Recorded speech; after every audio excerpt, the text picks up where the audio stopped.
yes, yes. Yes, yes, yes, yes, yes. Alléluia. Bonne année. Bonne année. Bonne année. Gloire à Jésus. Alléluia. Est-ce que nous sommes prêts pour lire la parole de Dieu ce matin? Je vous salue aussi dans le précieux nom de Jésus-Christ. Si vous pouvez vous mettre debout, n'hésitez pas, vous pouvez vous mettre, vous êtes libre. Nous allons lire cette parole. C'est une parole qui donne la vie. C'est une parole qui est efficace. C'est une parole qui est plus que la nourriture, parce que la Bible dit, l'homme ne vivra pas seulement du pain, mais de la parole qui vient de la bouche de l'Éternel. Alléluia. Si tu es prêt avec moi, nous allons commencer à lire ensemble. Lis dans ta version.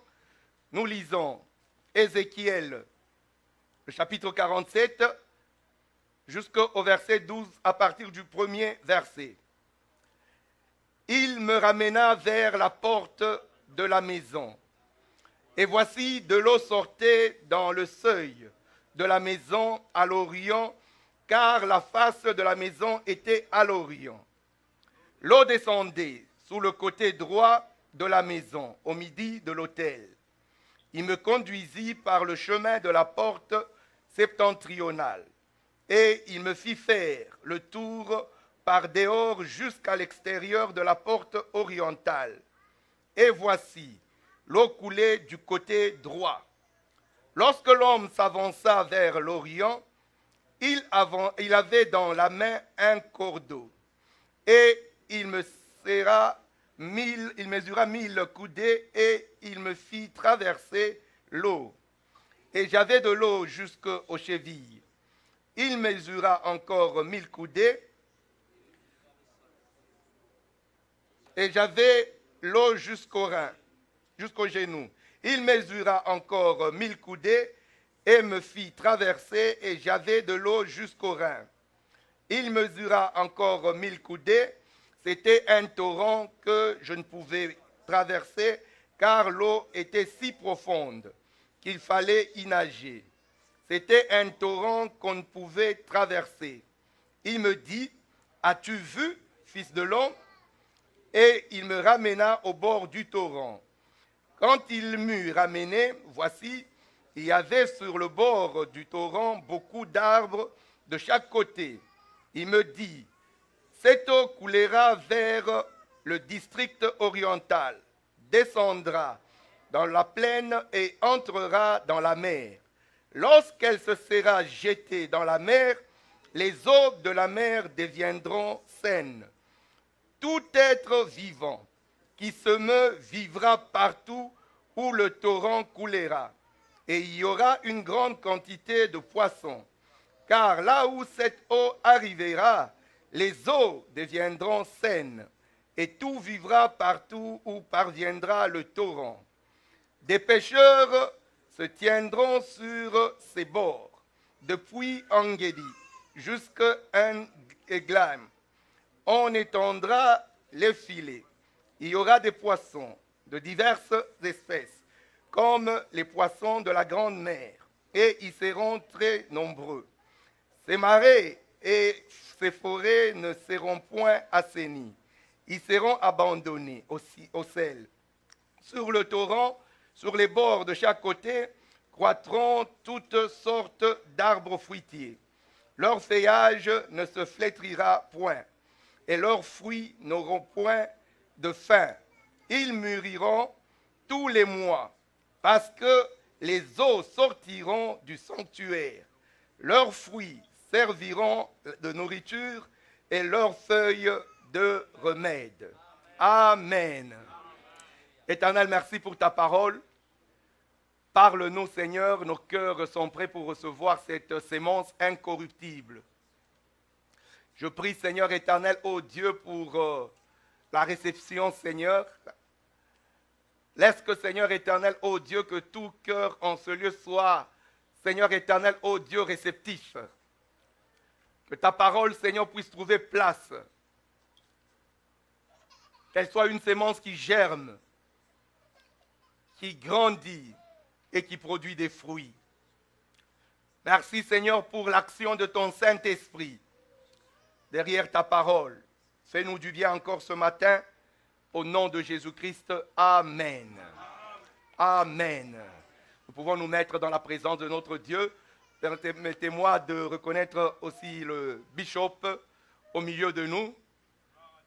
Le bishop John Divin Moussenepo. Il est avec nous pour la conférence et nous passons des très bons moments. Chaque fois qu'il est au milieu de nous, nous sommes bénis, abondamment bénis.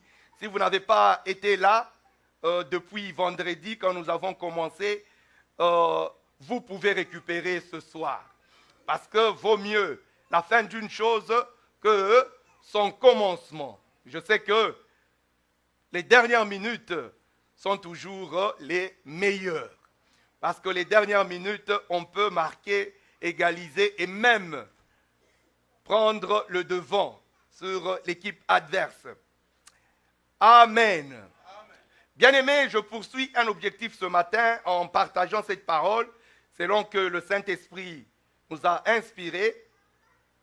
Le but que nous poursuivons, c'est que l'Église puisse comprendre que le sanctuaire de Dieu, la maison de Dieu est une source continue et certaine de vie et de renouvellement de l'homme et de son environnement. Amen.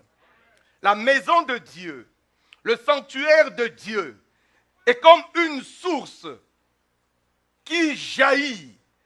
Et cette source, certainement, elle donne la vie à l'homme et elle renouvelle même la vie de l'homme et même l'environnement de l'homme.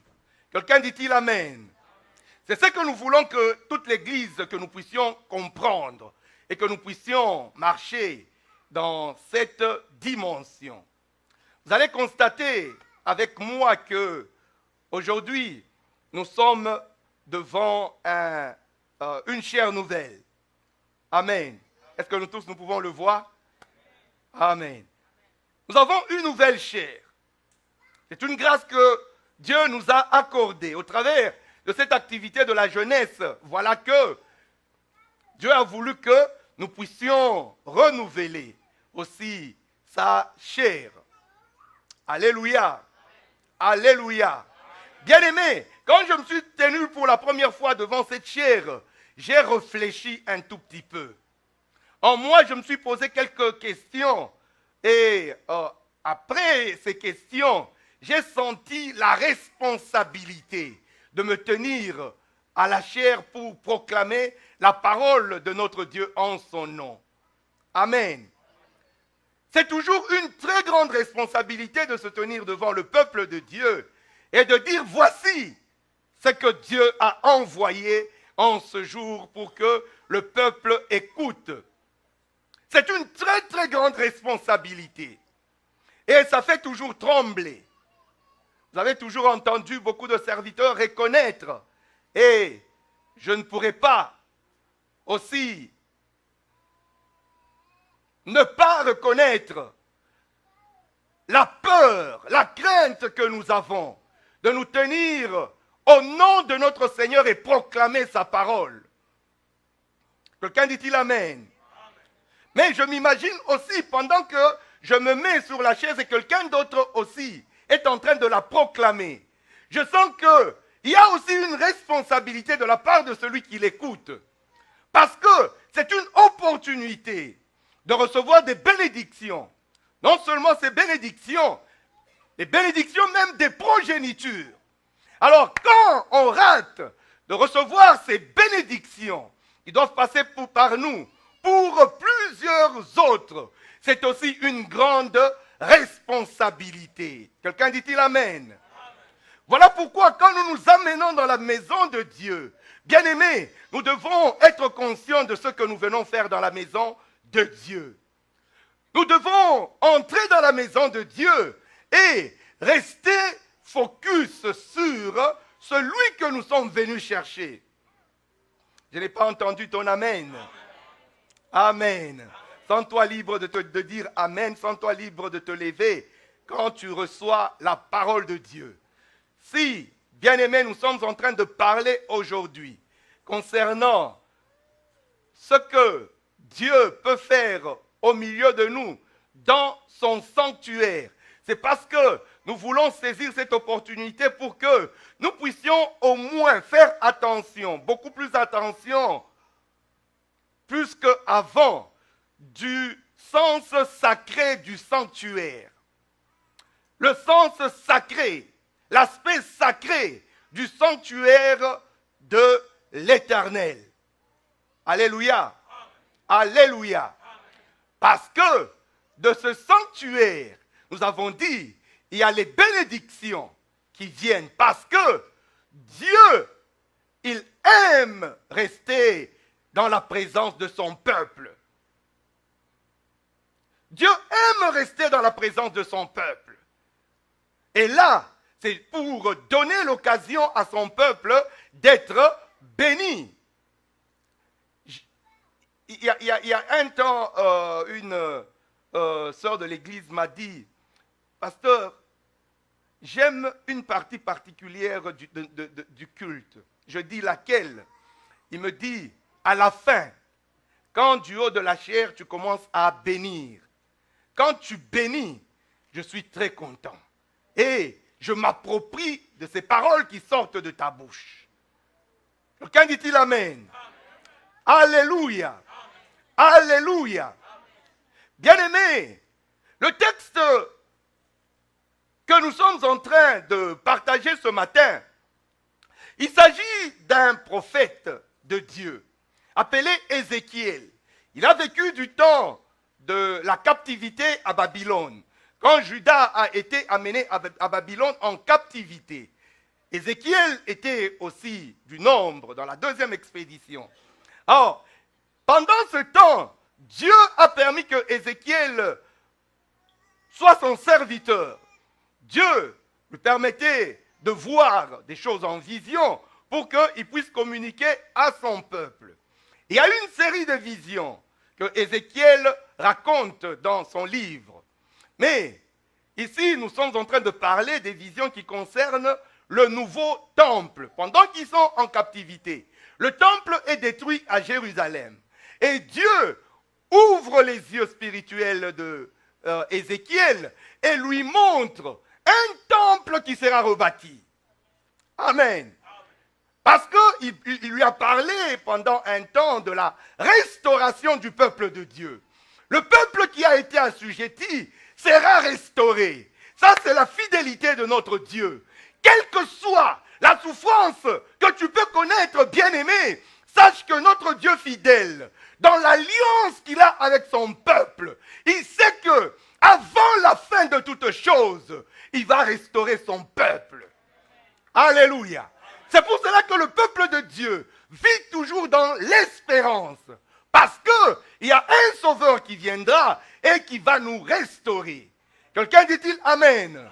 Et aujourd'hui, c'est une occasion pour que quelqu'un soit restauré. Amen. Je suis en train de dire qu'aujourd'hui, c'est le jour où Dieu veut que tu sois restauré. Amen. Un aspect de ta vie doit être touché ce jour pour une restauration. Amen. Amen. Bien-aimé, il y a un ange dans la vision de Ézéchiel. Un ange amène Ézéchiel dans le temple. Et il fait voir à Ézéchiel la gloire de Dieu qui n'était plus dans le temple. Ce temple qui est rebâti, la gloire n'y est pas. Maintenant, Ézéchiel voit un ange qui l'amène, qui l'accompagne. Et il dit, regarde du côté de l'Est. Ézéchiel regarde du côté de l'Est et la Bible dit que la gloire vient entrer dans le temple par l'Est, la porte de l'Est. La gloire entre dans le sanctuaire de l'Éternel. Bien-aimé, le sanctuaire, c'est le lieu où Dieu, qui règne, qui trône dans les cieux, vient au milieu des hommes. il reste dans le sanctuaire pour que ce lieu qui est consacré, ce lieu qui est réservé à Dieu, ce lieu qui est sacré, que dans ce lieu, que l'homme vient pour qu'il y ait une rencontre entre Dieu et l'homme. Alléluia. Alléluia. Dans le sanctuaire, Dieu se montre disponible pour que l'homme vienne à sa rencontre. Quelqu'un dit-il Amen? Quelqu'un dit-il encore Amen? Très bien. Alors, Dieu montre la gloire qui entre dans le sanctuaire. Et l'ange amène Ézéchiel à l'intérieur du temple. Dans le sanctuaire, Ézéchiel constate qu'il y a l'eau qui est en train de couler. Il constate qu'il y a comme une gouttelette d'eau qui commence à sortir du temple. Une gouttelette, et elle commence à couler. Elle coule, ça devient une eau fine qui est en train de couler du sanctuaire de Dieu. Et puis, elle devient abondante. Cette eau qui coulait lentement, très simplement, cette eau commence à couler maintenant rapidement. Cette eau va d'un côté, du côté droit, de l'est. Cette eau rentre vers le sud. Nous avons la ville, l'eau sort même du temple. L'eau du temple sort, va dans la région envoisinante, de l'est au sud. Nous savons qu'au sud du temple, il y a la cité de Sion, la ville la ville de David. La cité de David. L'eau passe partout là-bas. L'eau descend dans le sud. L'eau passe par la plaine du sud. Quelqu'un qui a la géographie un peu d'Israël peut voir à peu près ce que je suis en train de dire. Parce que le temple est sur une montagne à Jérusalem. Et l'eau qui sort maintenant du temple est en train de couler facilement. Ce temple descend même plus bas. Cette eau plutôt descend plus bas, jusqu'à la mer dite mer morte. Et l'eau va se répandre dans la mer morte. Alléluia. C'est la vision que Dieu montre à Ézéchiel. Maintenant, c'est à partir de ce passage que je voudrais partager juste 3 pensées rapidement, avant que nous puissions nous séparer ce matin. Pendant que nous sommes dans la présence de notre Dieu. Est-ce que nous sommes ensemble? Est-ce que nous sommes ensemble? Gloire à l'Éternel. Les 3 petites pensées que j'ai à partager ce matin. La première pensée, c'est que l'autel dans le sanctuaire de Dieu est une source continuelle de vie. L'autel dans le sanctuaire de Dieu est une source continuelle de vie. Bien-aimé, j'étais en train de dire que Dieu aime la communion avec les hommes. Est-ce que nous pouvons dire communion? Dieu aime la communion avec les hommes. Dieu veut être au milieu des hommes. Et les hommes sont importants aux yeux de Dieu parce que Dieu attend des hommes, que les hommes connaissent Dieu et qu'ils puissent l'adorer. L'homme est important sur la terre. Si et seulement si, cet homme s'adonne à connaître Dieu et à adorer son Dieu. L'homme a été créé pour connaître son Dieu et adorer son Dieu. Quelqu'un dit-il Amen? Gloire à l'Éternel bien-aimé. L'importance de l'homme sur la terre, c'est adorer Dieu. Tu ne peux pas adorer celui que tu ne connais pas. Voilà pourquoi la connaissance de celui que tu dois adorer est importante. Quand tu connais qui tu dois adorer, là tu vas l'adorer correctement. Si tu ne le connais pas, tu ne sauras pas l'adorer. Ézéchiel est transporté dans le sanctuaire. Et dans le sanctuaire, il y a la gloire de Dieu. La gloire qui n'était plus dans le sanctuaire, la gloire est rétablie dans le sanctuaire. Et comme il y a la gloire de Dieu, quand on parle de la gloire de Dieu, bien-aimé, on voit la présence même de Dieu. Dieu rentre dans le temple. Et dans ce temple, Dieu est sur le trône.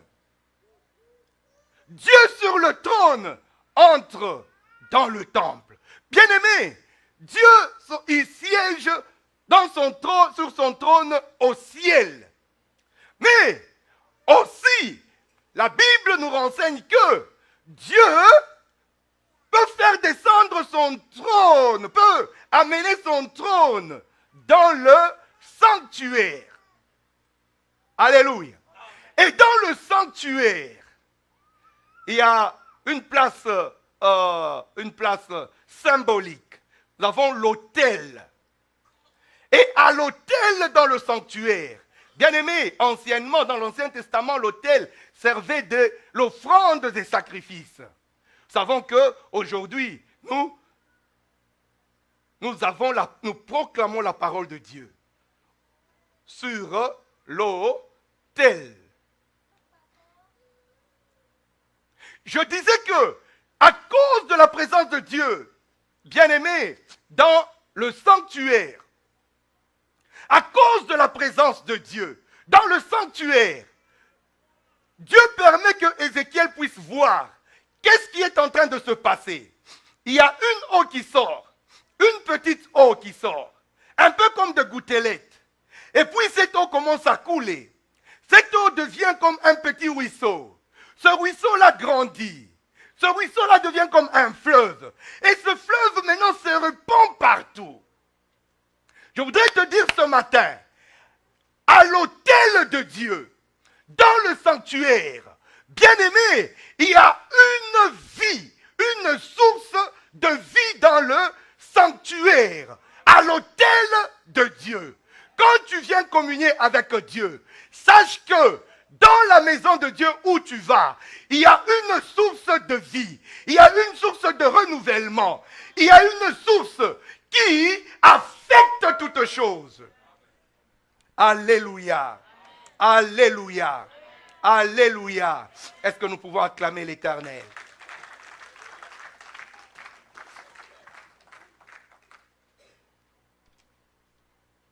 Amen, amen. L'ange amène Ézéchiel pour qu'il puisse comprendre que dans le sanctuaire, Dieu siège sur son trône. Et sur son trône, Dieu permet qu'il y ait une vie qui puisse couler, une source de vie, une eau qui a la capacité de transmettre la vie. Et la Bible nous dit que partout où toute cette eau passe, tout ce que cette eau touche, vit. Amen. Amen. Amen. Bien-aimés, vous savez, sur la terre, la Bible dit qu'il ne faut pas se glorifier à cause de ce que l'on est ou de ce que l'on a. Si on a à se glorifier, il faudrait qu'on se glorifie à cause de la connaissance de Dieu. On doit se glorifier à cause de la connaissance de Dieu. Est-ce que nous pouvons lire ce passage de Jérémie 9? Nous allons lire les versets 23 et 24. Jérémie 9, les versets 23 et 24. Si nous pouvons lire ensemble, bien-aimés. La Bible dit ceci.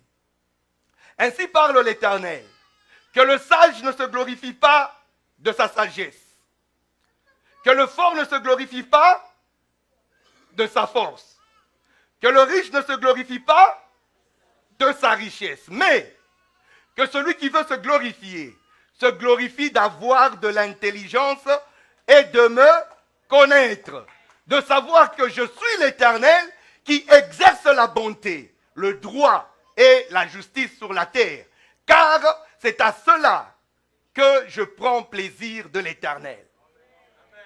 Alléluia. Bien-aimé, comprends que Dieu aime la compagnie de l'homme.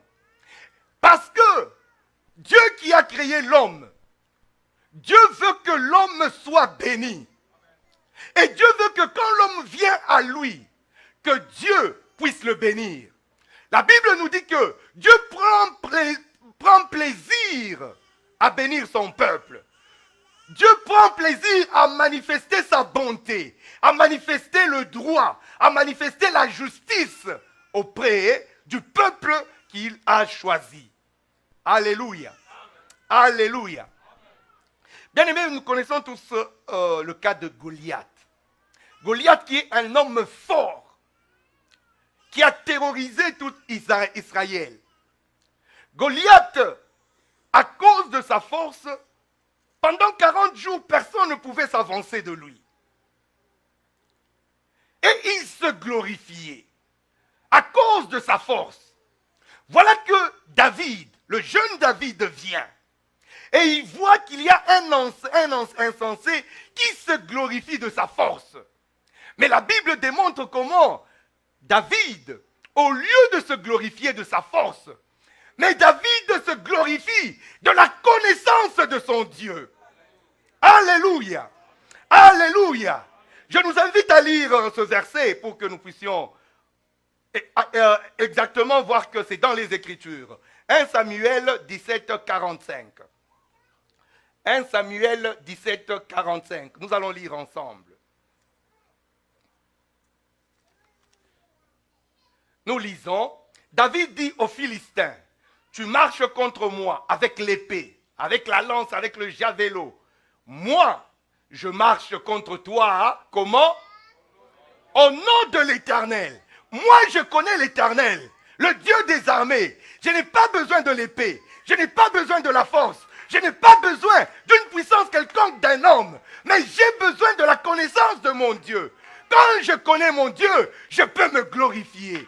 Quand je connais mon Dieu, je peux me vanter. Je peux me taper sur la poitrine. Parce que j'ai la connaissance de mon Dieu. Quand je connais mon Dieu, je connais qui je suis et je connais ce que je peux. Alléluia. Quand je connais mon Dieu, je suis confiant. David, un jeune, négligé de tous. Mais voilà que c'est lui qui défie, au nom de l'Éternel, le géant Goliath. Et le géant Goliath tombe. Ce matin, bien-aimé, de quoi tu te glorifies? Glorifie-toi de la connaissance de Jésus-Christ. Parce que c'est la source de bonté. Jésus-Christ, c'est la source de la justice. Alléluia. Alléluia. J'aime souvent ce que Papa Gabi dit. Papa Gabi dit, quand il a le micro ici, que ne me voyez pas ici quand je parle. Voyez Dieu. Parce que ce n'est pas moi qui parle, c'est Dieu qui parle. Est-ce que c'est la vérité? Ce n'est pas la parole de Papa Gabi, mais c'est la parole de Dieu. Et cette parole sort au travers d'un homme. Cette parole sort du trône de Dieu ou dans le sanctuaire. Bien-aimé, je voudrais te dire ceci. Dans le sanctuaire, il y a la capacité de créer. Tu ne m'as pas compris. Dans le sanctuaire, il y a la possibilité de recréer. S'il y a quelque chose qui a été défait, s'il y a quelque chose qui a été détérioré, bien-aimé, dans le sanctuaire, à cause de la parole qui sort du haut de la chair, bien-aimé, il y a possibilité de récréation. Il y a possibilité même que ce qui manque soit créé. Dieu a créé toutes choses. Mais Dieu, au travers de l'Église, dans le sanctuaire, où le peuple vient en adoration pour lui, Dieu donne encore une possibilité d'une maintenance, d'une réparation, d'une création d'une pièce qui manque. Tu peux dire non, moi je suis né sans, peut-être, je ne sais pas, il y a combien de reins? 2 reins. Moi je suis né avec 1 rein. Mais dans la présence de Dieu, Dieu peut ajouter le 2e rein qui a manqué. Tu as dit Amen 100 fois, bien-aimé. Je suis en train de te dire ceci. Quand quelqu'un se met à la chair, dans la présence de Dieu, toute parole qui sort, bien-aimé, c'est une parole de vie. Toute parole qui sort, c'est une parole de récréation. Toute parole qui sort, c'est une parole de changement. Toute parole qui sort, c'est une parole de transformation. Toute parole qui sort du haut de la chair. C'est pour cela que la chair ne doit pas être prise à la légère. Il faut du sacré à la chair. À la chair, on ne peut pas accepter n'importe quoi. Dieu se tient devant Moïse et il dit à Moïse, attention, le lieu où tu te tiens, c'est un lieu saint. Ôte les sandales de tes pieds. Parce que dans la présence de Dieu, pendant que Moïse ôte les sandales de ses pieds, Dieu dit, qu'est-ce que tu as? Il dit un bâton. Dieu dit, prends le bâton et jette. Moïse jette le bâton. Le bâton, bien-aimé, le bâton n'a pas de vie. Je dis, le bâton n'a pas de souffle. Le bâton ne peut pas se déplacer. Et encore, c'est un bois mort. Ce n'est même pas un bois frais. Voilà que ce bâton qui est jeté par terre, bien-aimé, le souffle entre dans le bâton. Et le bâton commence à ramper. Et on appelle ce bâton serpent. Ou dans le sanctuaire. Dans le sanctuaire. Bien-aimé, il faut le sacré dans le sanctuaire. Dans le sanctuaire, nous ne pouvons pas avoir les bouteilles d'eau partout. Nous ne pouvons pas avoir des chaises renversées. Bien-aimé, dans le temple à Jérusalem, tout était en or, tout était en matière précieuse, tout avait le symbole de la royauté, le symbole de la puissance, pas de la médiocrité, pas de l'infériorité, parce que nous adorons un Dieu qui est supérieur. Nous adorons un Dieu qui est tout puissant. Nous adorons un Dieu qui est transcendant. Nous adorons un Dieu qui est éternel. Nous adorons un Dieu tout capable. Un Dieu capable de recréer. Parce qu'il est le créateur. Alléluia. Et ce matin, il est capable de créer ce qui n'est pas. Ce matin, il est capable de renouveler. Ce matin, il est capable de donner encore la vie. Ce matin, bien-aimé, parce que dans le sanctuaire, il y a une eau qui sort. Ézéchiel a vu cette eau. Elle était petite, toute petite. Cette eau a commencé à couler. Et cette eau avait une source. Sa source était dans le trône. Et le trône, c'était le trône de celui qui a créé toutes choses. Alléluia! Et la grâce que nous avons, nous qui sommes en Christ, pour Ézéchiel, c'était une vision. Pour Ézéchiel, c'était les choses à venir. Mais pour nous, bien-aimés, à cause de Jésus-Christ, ce qui est à venir, Jésus-Christ l'a ramené dans notre temps présent, afin qu'aujourd'hui, les choses à venir, que nous puissions les expérimenter, que ces choses soient nôtres aujourd'hui. Alléluia! Attends-tu la paix à la fin des temps? Cette paix est disponible aujourd'hui. Alléluia! Attends-tu la fin des temps, bien-aimé? Pour une restauration, cette restauration est disponible. Aujourd'hui, dans le sanctuaire. Bien-aimé, je ne suis pas en train de parler d'un sanctuaire qui est dans les cieux. Je suis en train de parler de ce sanctuaire à la cité de Dieu. Aujourd'hui, le 9, aujourd'hui, ce sanctuaire, aujourd'hui, la capacité de vie. Pourquoi la parole, l'eau, est en train de sortir? L'eau est en train de sortir. Elle peut sortir comme des gouttes, mais elle est en train de sortir.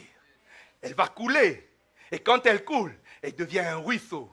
Quand elle devient un ruisseau, bien aimé, tu peux voir qu'elle est un fleuve. Et quand elle est un fleuve, elle affecte tout ce qu'elle touche. Que Quelqu'un est-il touché par la parole ce matin?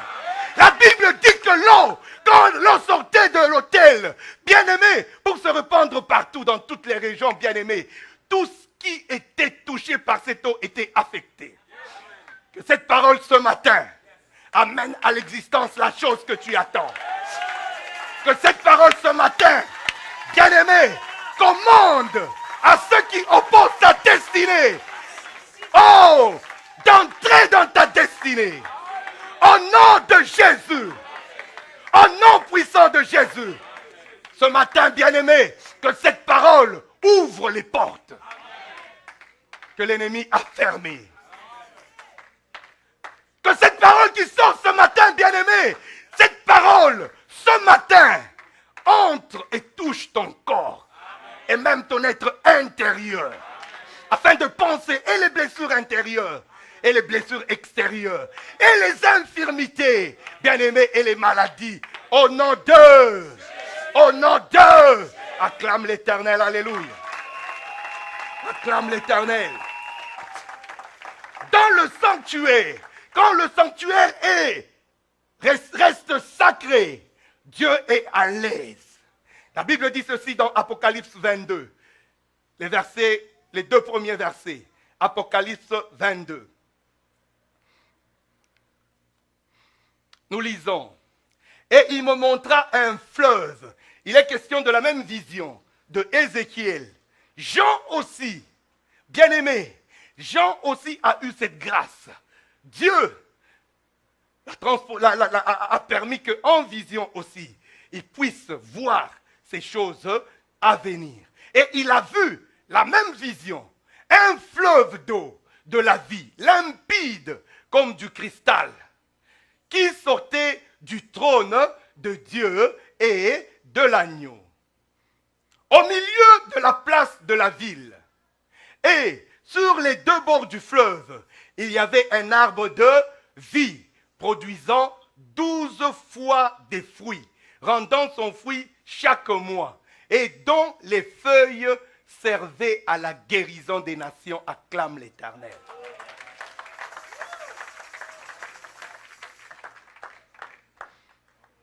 Bien-aimé, laisse-moi te dire quelque chose.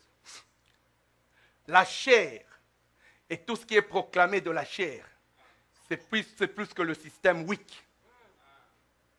Nous connaissons WIC, nos mamans connaissent bien WIC. Pour les enfants, là où on va pourvoir aux besoins de lait quand l'enfant n'a pas de lait. C'est plus que ça. C'est plus que le food stamp. Là où on peut aller et on nous donne gratuitement.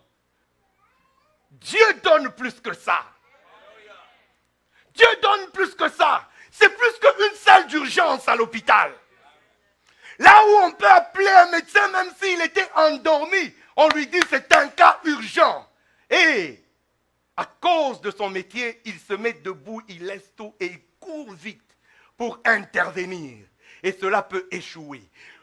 Le trône dans la maison de l'Éternel, dans le sanctuaire, alors que la parole sort, bien-aimé, c'est plus que la bistouri qui va t'ouvrir pour essayer de fixer ce qu'il y a à l'intérieur. Pendant que la parole sort, ta destinée peut changer. Parce que c'est une source de vie. C'est une source de vie.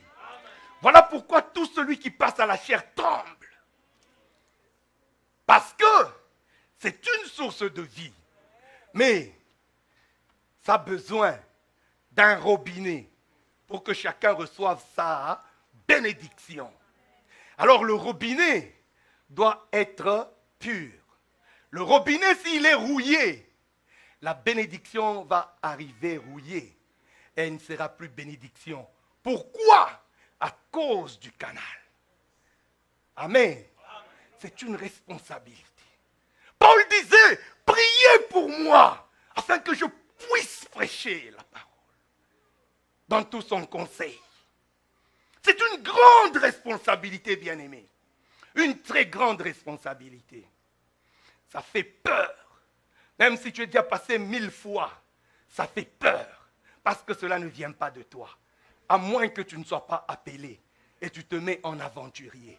Mais si tu connais que tu es appelé et tu connais que tu as un compte à rendre, bien-aimé, avant que tu montes, tu dois réfléchir et tu dois te mettre à genoux pour dire que c'est ton œuvre, ce n'est pas mon affaire. Tu as cherché un canal disponible. Et d'ailleurs, moi, j'ai, avant d'accepter, fait longtemps. J'ai fait 9 ans. D'abord, je ne comprenais pas. Et quand j'ai compris, j'avais peur. Et Dieu m'a pris pour que je le fasse. Alors, quand je dois le faire, c'est avec tremblement. Alléluia. Alléluia. Bien-aimé, je profite. J'ai toujours dit ceci. Si quelqu'un passe ici et c'est un aventurier, bien-aimé, c'est la maison de Dieu. Quand tu es chez toi, il y a quelque chose qui ne va pas. Tu as la liberté de suivre papa pour dire que qu'est-ce qui ne va pas. Tu ne peux pas aller parler à l'extérieur de ce qui se passe chez vous. C'est chez vous. Entre et vois papa. Qu'est-ce qui ne va pas là-bas? Qu'on ne voit pas la deuxième fois la personne là-bas. À cause de l'impureté qu'il dégage. Au lieu où tout le monde attend la vie. Alléluia. Bien-aimé, je suis très sévère à partir de moi-même. Pour ce qui est le ministère de la proclamation de la parole de Dieu. Alléluia. Ça fait peur. Et quand Dieu ne t'a pas appelé, ne t'amuse pas à venir. Tu vas gâcher des destinées. Amen. Amen. Est-ce que nous pouvons passer rapidement au deuxième point? L'homme doit désirer en profondeur. Tu dois désirer en profondeur. L'homme doit désirer aller en profondeur. Quand tu t'approches dans cette communion avec Dieu bien-aimé, ne sois pas superficiel. Va en profondeur. Tu risques de ne pas avoir l'entièreté, avoir peut-être un petit seulement. Et tu commences à critiquer. Va en profondeur parce que tu as la responsabilité, toi qui reçois. Dieu, lui, il est disponible parce que nous avons lu dans Jérémie 9 qu'il prend plaisir à manifester ses bontés et sa justice. Alléluia. Ainsi que le droit. Alors, entre en profondeur. Ne reste pas superficiel. Le sanctuaire, bien-aimé, doit être un nouveau centre de création. La chair doit être un centre de création. Oh, tu ne m'as pas dit amen. La chair, bien-aimée, il faut entrer en profondeur pour recevoir. Celui qui entre en profondeur, ce n'est pas seulement celui qui proclame, mais même celui qui vient adorer. Il faut aller en profondeur. Namozindo. Namozindo. Quelqu'un dit-il encore amen? Vous savez, dans le jardin d'Éden, la Bible nous apprend qu'il y avait une rivière. Et c'est cette rivière qui alimentait tout le jardin. Et le jardin était verdoyant. Le jardin, il y avait la vie dans le jardin. Pourquoi? Il y avait un fleuve qui traversait le jardin et qui arrosait tout le jardin. Mais dans le sanctuaire bien-aimé, ce n'est pas une rivière qui sort du jardin, mais c'est une rivière qui sort du trône du Créateur. Il doit y avoir la création dans le sanctuaire. Il doit y avoir la création, bien-aimé. S'il n'y a pas de création, bien-aimé, nous devons seulement nous humilier et aller auprès de Dieu notre Père. Pourquoi dans notre sanctuaire, nous avons aussi un trône? Nous avons aussi une chair. Cette parole est aussi proclamée. Pourquoi il n'y a pas la création? Qu'est-ce que nous devons faire, Seigneur, pour qu'il y ait la création? Bien-aimé, il doit y avoir la création. Il doit y avoir la création. Bien-aimé, la cité de Dieu est un centre de réhabilitation. La cité de Dieu est un centre de bonne santé. La cité de Dieu est un centre d'évangélisation. La cité de Dieu, bien-aimé, oh, c'est un centre d'adoration. Je vois un grand centre. Je ne suis pas en train de parler de département. Je vois un grand centre hospitalier. Là où on guérit, non seulement avec les médicaments, mais avec la puissance du Saint-Esprit. Alléluia. Alléluia. Ce sont les choses à venir qui sont dans le sanctuaire. Amen. Amen.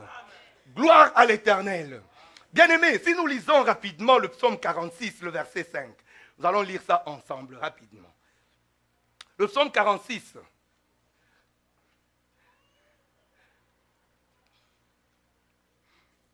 Nous lisons le verset 4. Il est un fleuve dont les courants réjouissent la cité de Dieu, le sanctuaire des demeures du Très-Haut. Bien-aimés, quand nous lisons une parole comme ça, du haut de la chair bien-aimée, ne laisse pas cette parole. C'est une parole de vie. Si tu as une situation bien-aimée, ne la laisse pas. Alléluia. Alléluia. Bien-aimé, si cette parole sort, bien-aimé, tu as une responsabilité. Prends cette parole. Célèbre cette parole. Tu sais comment tu peux être guéri pendant que tout le monde fait comme s'il est fatigué. Quand tu sais que c'est ta situation qui est mentionnée dans la parole de Dieu. Ne t'occupe pas de quelqu'un. Lève-toi. Cours dans cette salle. Fais un acte de foi. Un acte de foi, tu peux venir à la chair. Tu t'étales, bien-aimé. Dieu va voir ce qui lui bouge. Et Dieu va dire, ta foi t'a sauvé. Ta foi t'a guéri. Ta foi a amené la solution dans ta vie. Ta foi a changé de situation. Ne reste pas insensible dans la présence de Dieu. Bien-aimé, ne soyons pas sérieux dans la présence de Dieu. Allons en profondeur. Là où il y a l'Esprit de Dieu, il y a la liberté. Si tu veux aller en profondeur, dans la connaissance de Dieu, tu dois être libre. Tu ne dois pas regarder celui qui est à gauche ou celui qui est à droite. Tu ne dois pas dépendre de celui qui chante. Tu ne dois pas dépendre de celui qui modère. Tu viens en profondeur. Tu te laisses amener par le Saint-Esprit. Tu deviens ivre du Saint-Esprit. Bien-aimé, tu fais des choses comme un fou. C'est ça la profondeur de Dieu. C'est ce qui est folie aux yeux des insensés, qui est acte de foi dans la présence de notre Dieu. Il faut être fou de Dieu. Quand la parole est prêchée, c'est une rivière qui commence comme un petit ruisseau. Mais, bien-aimé, qui coule. Et quand ça coule, ça prend de la vitesse. Et quand ça prend de la vitesse, ça devient un torrent puissant. Alléluia. Alléluia. Tu dois aller avec ce torrent. Ézéchiel ne comprenait pas. L'ange, je crois au ministère d'ange. Amen. Il y en a en ce lieu, pendant que nous sommes en train de parler. Il y a les anges qui sont avec nous et qui sont en train de nous servir. Alléluia. Bien-aimé, l'ange prend Ézéchiel. Et Ézéchiel, l'ange avait un cordeau, la Bible dit. Il prend ce cordeau et mesure la hauteur de l'eau. Et la Bible dit que la première mesure a donné le cheville. Ézéchiel, l'eau était seulement dans les chevilles. L'ange dit, nous allons encore mesurer. L'ange avance et mesure encore. Une mesure de 100 coudées. Et l'ange, quand l'ange mesure, on dit que ça arrive au niveau de genoux. L'ange prend encore son cordeau et mesure. Dans l'entretemps, la source. Ou, pas dans le jardin d'Éden, mais dans le sanctuaire. Pendant que la parole est en train de sortir, l'eau est en train de sortir. L'eau est en train de sortir. La vie est en train de sortir. Les guérisons sont en train de sortir. La restauration est en train de sortir. Le repositionnement est en train de sortir. Tout est en train de sortir. Ça sortait un peu. On pouvait se bagarrer parce que c'est un peu. Mais ça devient beaucoup. Ça devient plus que ce qui est nécessaire. Ça devient... Oh, la Bible dit que la troisième fois, ça arrive au niveau des anges. Et puis l'ange prend mesure pour la quatrième fois. Pour la quatrième fois, Ézéchiel entre, l'on le dépasse. Ézéchiel ne peut pas traverser. S'il traverse, il va se noyer. Et la seule possibilité pour traverser, il faut. C'est C'est-à-dire qu'il y a de l'art. Il y a de l'art. Il y a de l'art. Dans la profondeur, l'eau devient un torrent puissant. L'eau affecte partout où ça passe. L'eau détruit tout ce qui s'oppose à la gloire de Dieu. L'eau entre même dans la mer et affecte la mer. Alléluia. Alléluia. De la profondeur. Vous savez, bien aimé, un jour, il s'est passé quelque chose à Jérusalem. Cette histoire ne s'était jamais passée comme ce jour-là. Tout le monde était inquiet. Il y avait comme un suspense. Un match où le score est 0-0. Et maintenant, on doit tirer les pénaltys. Les pénaltys vont aussi 0-0. Maintenant, c'est celui qui échoue, il rate. Voilà que l'heure est arrivée. On le prend. On l'amène jusqu'à Golgotha. Et de Golgotha, on le fait monter à la croix. Et à la croix, bien-aimé, on le met au milieu des bandits. Et la Bible dit qu'il était sur un bois de malédiction. Lui, l'homme béni à perpétuité, il s'est fait malédiction. Et à la croix, il était suspendu là-bas. Et il s'est chargé de nos péchés et de nos iniquités. Un soldat a pris le courage. Une créature a pris le courage de prendre une épée et pouf, il a percé le flanc du Créateur. Le Créateur, c'était un scandale. Il croyait tirer le dernier but pour achever et terminer l'histoire. Mais la Bible dit que le sang et l'eau sont sortis. Le sang est sorti. Et quand il a regardé, il a vu, oh, le sang est sorti comme une gouttelette, presque invisible. Le sang a commencé à couler sur la partie droite. Le sang a contourné. Le sang est descendu. Le sang a touché ce qui était déjà par terre là. Le sang s'est répandu. Le sang est descendu à Jérusalem. Le sang s'est répandu à Judée. Le sang est allé à la Samarie. Le sang a se dispersé dans toutes les contrées du monde. Le sang a vaincu le péché et la condamnation de la mort. Si bien qu'il n'y a plus de condamnation pour ceux qui sont en Christ. C'était une gouttelette, presque invisible. Mais c'est devenu un ruisseau. Ça sortait, ça ne s'épuisait pas. Ça sortait, ça ne s'épuisait pas. Et c'est devenu une rivière. Ça sortait, ça ne s'épuisait pas. La rivière a été puissante. La Bible dit, nous l'avons vaincue à cause d'eux. À cause du sang de Jésus. Nous avons vaincu un torrent puissant. Un torrent puissant. Quand ça a été percé, c'était une gouttelette qui est sortie. Mais elle est devenue abondante. Je vais t'informer que ce sang ne s'est jamais épuisé. Il est mort. Il est ressuscité. Le torrent de sang est là. Pour tout celui qui tombe, il peut nager dans le sang et être vu aux yeux de Dieu à un statut parfait comme s'il n'a jamais péché. À cause du torrent qui coule encore ce matin dans ce sanctuaire, à partir du trône pendant que je suis en train de proclamer la parole. Quelle que soit ta situation, l'information c'est que le sang est encore puissant aujourd'hui. Alléluia! Alléluia! Bien-aimés, vous savez quoi? Dans le livre de Deutéronome, il y a ce qu'on appelle le chapitre des bénédictions et des malédictions, qui a été fait à cause de la loi.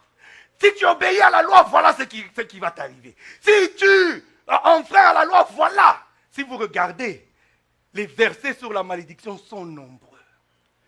Mais depuis que le sang a coulé, pour nous qui sommes en Christ, la partie des malédictions, la Bible dit que ça a été effacé. Aujourd'hui, nous pouvons lire seulement Deutéronome 28, de 1 à 14. Laissez-moi vous lire même un verset ou deux versets, bien-aimés. Alléluia, et si tu es là, bien-aimé, reçois cela. Laissez-moi lire ne fût-ce que quelques versets. Deutéronome 28. On peut le lire là-bas, comme ça nous tous nous voyons. Deutéronome 28. Nous commençons à 3. Parce que là, c'est si tu obéis, si tu... Hein. Commençons à 3. Tu seras béni dans la ville. Tu seras béni dans les champs. Le fruit de tes entrailles. Le fruit de ton sol. Le fruit de tes troupeaux. Les portées de ton gros et de ton menu bétail. Toutes ces choses seront bénies. Ta corbeille et ta huche seront bénies. Tu seras béni à ton arrivée. Tu seras béni à ton... 12 fois. En une année, bien-aimée.